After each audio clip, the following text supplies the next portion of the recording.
Have you ever met someone and then immediately forgot their name right after they said it? It's not because you have a bad memory. It's because no one ever taught you how to properly train your brain to remember names. So here's how to change that in 3 simple steps. So the first step would be to repeat the name immediately and repeatedly. So this can be either in your head or out loud to the person. And just like with anything, the more you continuously do something, the better chance you have at remembering it. So after meeting the person, saying, "Nice to meet you, Chris," would be a great way of doing this. And it's also just a nice thing to do in general. The second step is to associate the name with at least one thing. Ideally, this is going to be the most noticeable or memorable thing about the person. So this could be a physical appearance they have, what they do for work, or a word that sounds like their name.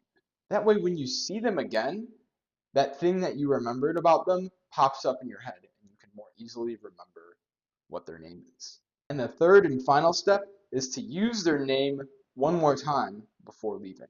So again, this is another repetition you'll get, which will increase the likelihood of you remembering their name in the future.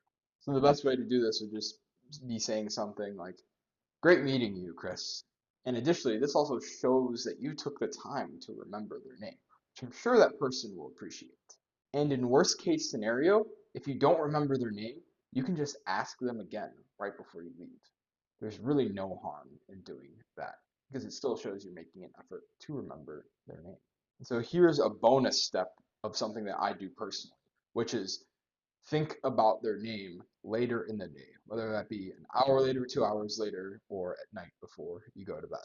So remembering and thinking about what their name was later in the day is just, again, another repetition and really just a test to see if you actually remember their name. And so the more times you do this after the event, the higher chance you'll have at remembering their name in the future.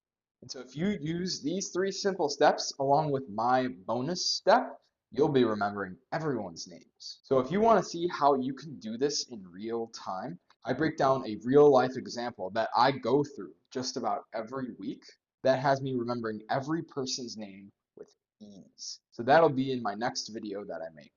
Peace.